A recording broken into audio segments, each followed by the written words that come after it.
अस्सलाम वालेकुम, जय हिंद। This is Nazia Farooqui Katoch. आज मैं इस वीडियो के माध्यम से फिर से आप सबके सामने कुछ इम्पोर्टेंट सवाल, कुछ इम्पोर्टेंट पॉइंट्स रखना चाहूँगी। पिछले 1-2 दिन से हमारे चिनैनी गोडी कॉन्स्टिट्यूंसी के जो MLA हैं मंगोटिया जी, उनके कुछ वीडियोस सामने आ रहे हैं, जिन वीडियोस में जो वो कह रहे हैं वो उनके एक्शन से कॉन्ट्रडिक्ट कर रहा है। उनके इंटरव्यूज़ के बाद कई सारे सवाल जो हैं वो मन में उठ रहे थे, और ये सवाल सिर्फ मेरे नहीं बल्कि चिनैनी गोडी के लोगों के हैं। बहुत इंपॉर्टेंट है वो। मैं इस वीडियो के कॉन्टेक्स्ट, इस वीडियो के संदर्भ को और ज़्यादा क्लियर करने के लिए कुछ एक चीज़ें ज़रूर मेंशन करना चाहूँगी। मंगोटिया जी, the way you keep talking about your elder brother, na, it shows who you are. It speaks volumes about your so-called dignity. You always raise questions about respecting elders, right? But it seems you yourself not follow your rules. I will not stoop low, nor will I get into your personal and family matters. आज जो भी सवाल होंगे, it would be purely professional. And being a citizen of India, being a citizen of a democratic country, I have all the right to ask those questions to the one who is there in that position. I, being a citizen of Chinnani Godi, has all the right to ask questions to my sitting MLA. So that's why I'm here to ask. And I'm asking this on behalf of everyone.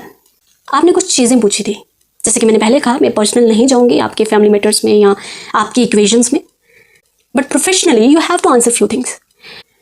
आपने कहा कि जो 35,000 vote Harshdev Singh ji को मिले हैं वो मोदी विरोधी vote थे।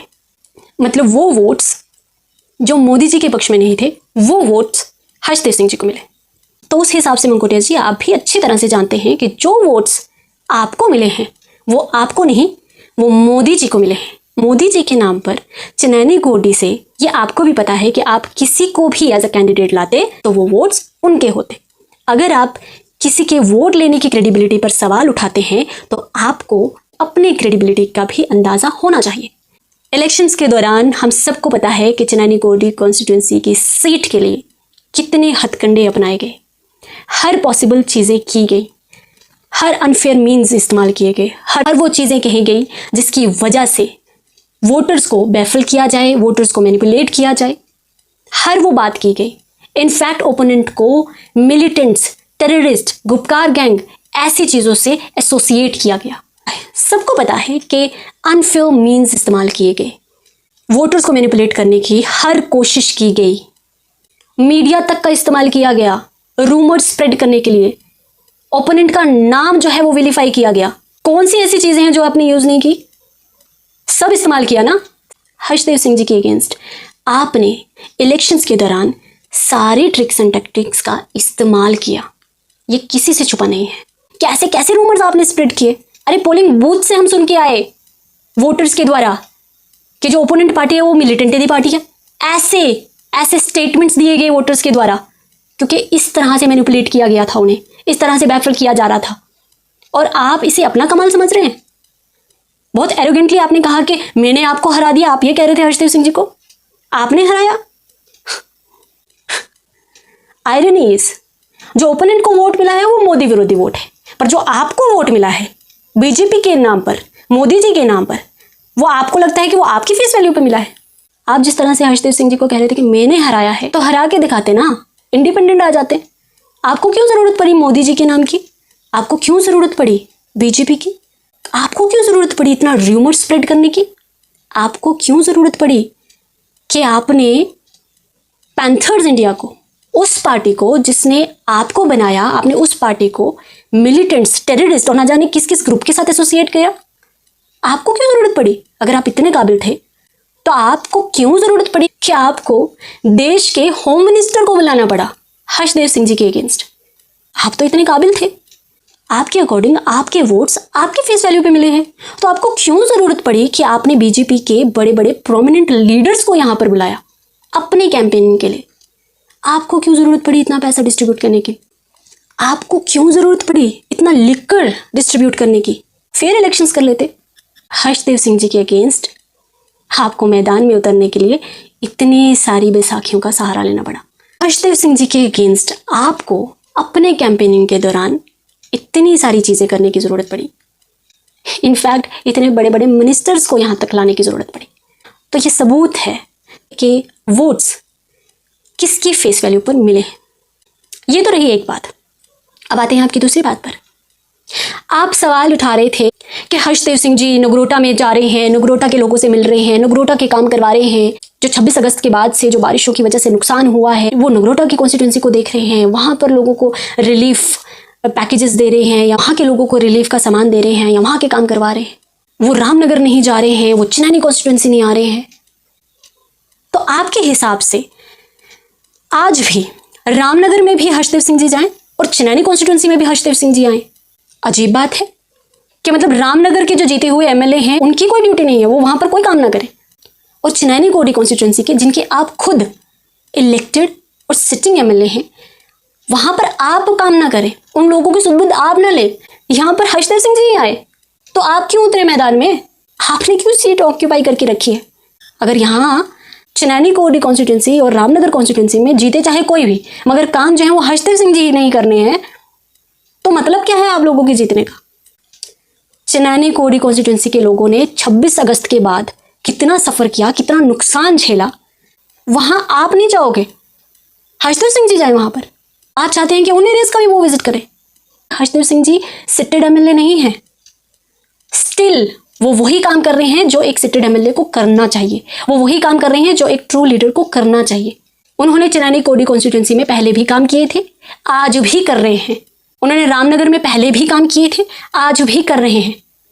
उन्हें चेयर की या पोजीशन की कोई ज़रूरत नहीं पड़ रही, अपना फर्ज तब भी निभा रहे हैं। मगर आप लोग कब निभाओगे? आप तो सिटेड एमएलए है ना चिन्नैनी कोडी कॉन्स्टिट्यूंसी के। अलग अलग पंचायत में देखिए कितना डैमेज हो रखा है, कितना नुकसान हो रखा है।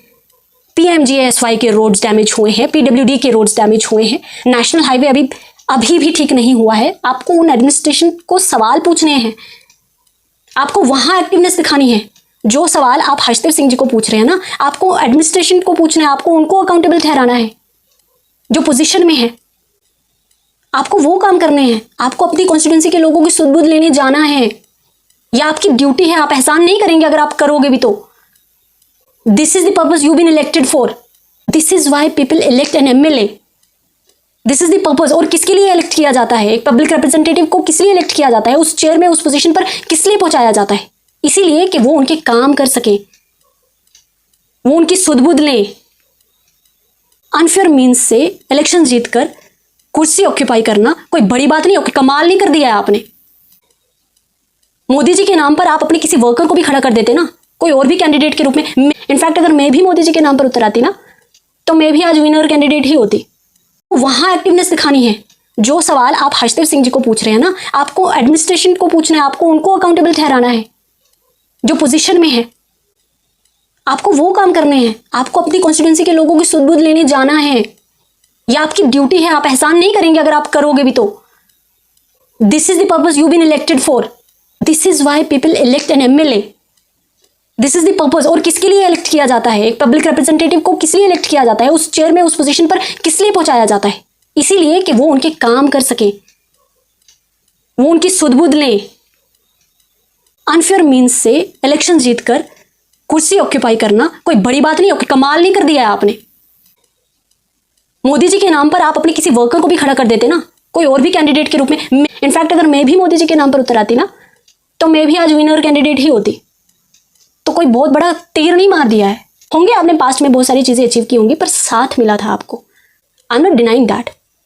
आपको गाइडेंस दी गई थी, आपको प्लेटफॉर्म प्रोवाइड किया गया था, और आज आप उन्हीं मेंटोर के इतने अगेंस्ट हैं, इस तरह की चीजें कर रहे हैं उनके अगेंस्ट। कुछ भी आपने अचीव किया हो इससे पहले, मैं उस पर जज नहीं करूंगी और ना ही मैं उस पर सवाल उठा रही हूँ। मैं एट प्रेजेंट क्या हो रहा है, मेरे सामने क्या चीजें हुई हैं, मैं उन पर सवाल उठा रही हूँ। चिन्नैनी कोडी के लोग जो सवाल आपसे पूछ रहे हैं ना, वो सवाल आप किसी और से पूछकर अपना पल्ला नहीं झाड़ सकते। आपको अकाउंटेबिलिटी लेनी पड़ेगी।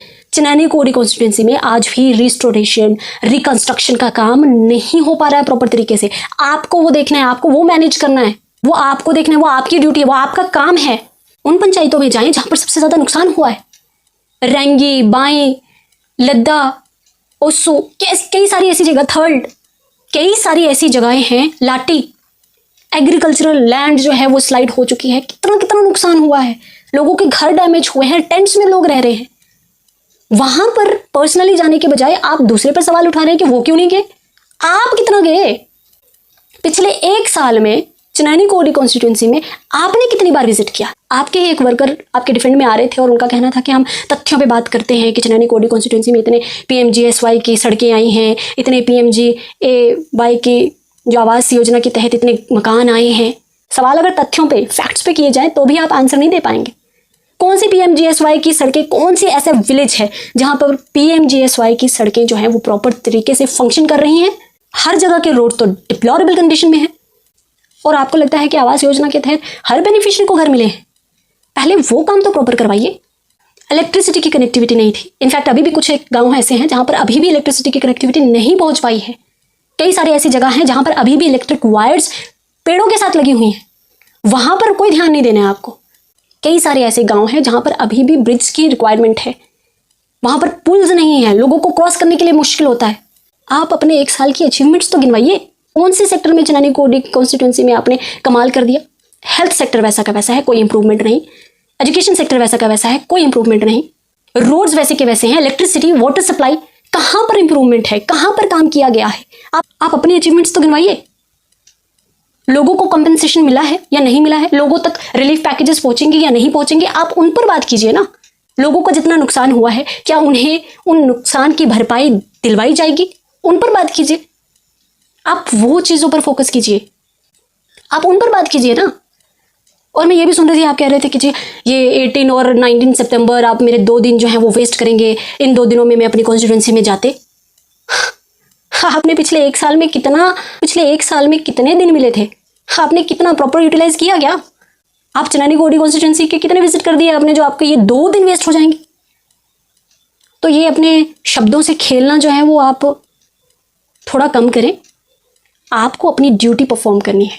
मैं आपसे उम्र और अचीवमेंट्स में बहुत कम हूं, पर एज अ सिटीजन मेरा हक बनता है और हर किसी का हक बनता है कि वो अपने सिटेड MLA से, अपनी कंसर्न्ड अथॉरिटी से, जिन्हें वो इलेक्ट करके सामने लाता है, एक डेमोक्रेटिक सिटीजन होने के नाते मेरा पूरा हक बनता है कि आपसे ये सारे सवाल जो हैं वो पूछूं। मैं एक बात और कहना चाहूँगी, जब मैं प्राइवेट सेक्टर में एज एन ऑफिस कोऑर्डिनेटर काम कर रही थी तो हमें कुछ रिकॉर्ड्स मेंटेन करने के लिए दिए जाते थे। उसमें हम एक डेटा जो है वो मेंटेन रखते थे, एक रिकॉर्ड जो था वो मेंटेन करते थे और वो डेली बेसिस पर मेंटेन करते थे और वो रिपोर्ट होती थी वर्क प्रोग्रेस रिपोर्ट।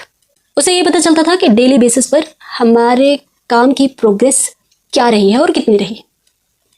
और हम में से हर कोई एग्री करेगा इस बात से कि जो हमारे इलेक्टेड MLAs रहते हैं, MPs रहते हैं, जो पंच रहते हैं, सरपंच रहते हैं, DDCs रहते हैं, जिन्हें हम वोट्स देकर इलेक्ट करते हैं, जो उस पोजीशन पे हैं, इनके लिए भी वर्क प्रोग्रेस रिपोर्ट का होना मैंडेटरी कर देना चाहिए, सो दैट उन्होंने अपने 5 साल के टेन्योर में डेली बेसिस पर वो क्या करते रहे या क्या कर रहे हैं या क्या करेंगे, उसका रिकॉर्ड जो है वो मेंटेन रहे। और वो रिकॉर्ड जो है वो टाइम टू टाइम पब्लिश भी किया जाना चाहिए, सो दैट लोगों को भी ये अवेयरनेस मिले कि उनके चुने गए नुमाइंदे जो हैं, उनके रिप्रेजेंटेटिव्स जो हैं वो उनके लिए क्या काम कर रहे हैं। तो मैं ये सजेस्ट करना चाहूँगी कि हमारे चिनैनी कोडी कॉन्स्टिट्यूंसी के जो MLA हैं उन्हें भी ये रिकॉर्ड मेंटेन करना चाहिए। 1 साल का ट्रेलर जो है वो आपके टेन्योर में हमने देख लिया। वो कहते हैं ना, before Poynting fingers at others one should introspect one's own conscience. तो मैं समझती हूँ हमें वही करना चाहिए। आप सबकी इसमें क्या राय है, do let me know in the comment section. Thanks for watching.